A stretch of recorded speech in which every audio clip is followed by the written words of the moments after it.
দেখে আমার কলিজায় আঘাত লাগছে। কয়েকদিন আগে কথা বললাম, 3-4 দিন 5-10 দিন হবে। এই মানুষটা কেমনে দুনিয়ার থেকে বিদায় নিল, কেমনে সম্ভব? পরে পোস্ট পড়লাম, দেখলাম তানুরের যে রাস্তা আছে, বাইক নিয়ে আসছিল, একটা ট্রলি এসে বা কোনো একটা গাড়ি এসে মেরে দিয়েছে। বাইক থেকে পড়ে একটা চোটে, একটা আঘাতে জায়গায় শেষ হয়ে গেছে।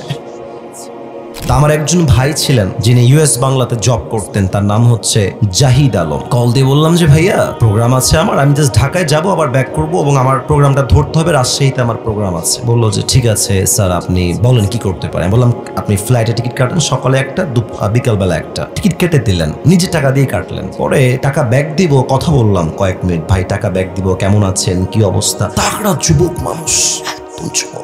তো ঠিক আছে, আপনার টিকিট কেটে দিয়েছি, টাকাটা না দিলেও হবে, সমস্যা নাই, রাখেন না, আমি তো আপনাকে ভালোবাসি আল্লাহর জন্য। ভাই টাকা দিব, নাম্বার দেন আপনি আমাকে। বললো আমার এই নাম্বারে বিকাশ আছে, আপনি টাকাটা পাঠিয়ে দেন। কি সুন্দর ভাষা, কি সুন্দর কথা। এয়ারপোর্টে গেলে ভিআইপি জায়গাতে বসাবে, আমাকে একদম প্লেন পর্যন্ত উঠায় দিয়ে আসে, যতবার যাই সালাম, গেলেই ticket confirm, boarding pass confirm, সব ওকে।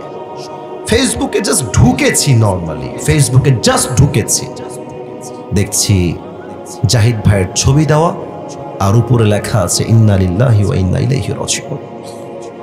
ছবিটা দেখে আমার কলিজায় আঘাত লাগছে।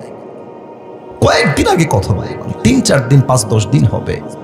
এই মানুষটা কেমনে দুনিয়ার থেকে বিদায় নিল, কেমনে সম্ভব?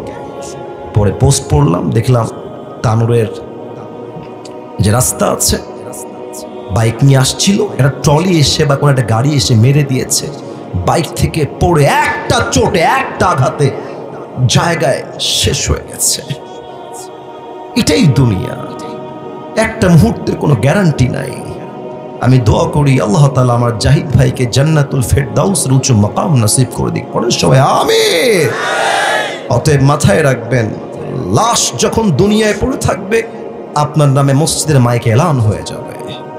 যখন লাশ আপনার কবরে রাখা হবে, এটা প্রশ্ন করব সবাইকে, উত্তর 95% পিপল রং দিবেন, ভুল দিবেন। তাই একটু ভেবে নেন, একটু ভেবে উত্তর দেন। বলেন তো কবরের প্রশ্ন হবে মোট কয়টা? না 3টা না 4টা। মাশাআল্লাহ, অ্যাপ্রিশিয়েটেড, অ্যামেজিংলি অ্যাপ্রিশিয়েটেড, খুব ভালো বলেছো। মোট প্রশ্ন হবে 4টা। আমি বলবো, আমি কাউকে বাধাতে আসি নাই, অসম্মান করতে আসি নাই। বলেন সবাই, নগর ভাইরা, কবরের মোট প্রশ্ন হবে কয়টা? আমি প্রশ্ন করব, আপনারা আমাকে উত্তর দিবেন। প্রথম প্রশ্ন, মার রব্বুক, তোমার রব কে? মাশাআল্লাহ, আরেকবার আওয়াজ দিয়ে বলেন সবাই, আমাদের রব একজন, তিনি কে?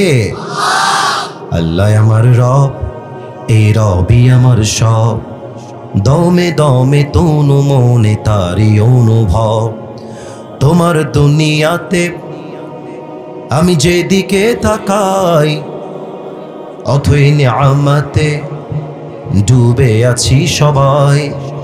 পাখপাখালির কণ্ঠে শুনি তাসবিহ কল রব, তাসবিহ কল রব। আল্লাহ আমার রব, এই রবই আমার সব। বলেন সবাই, রব কে?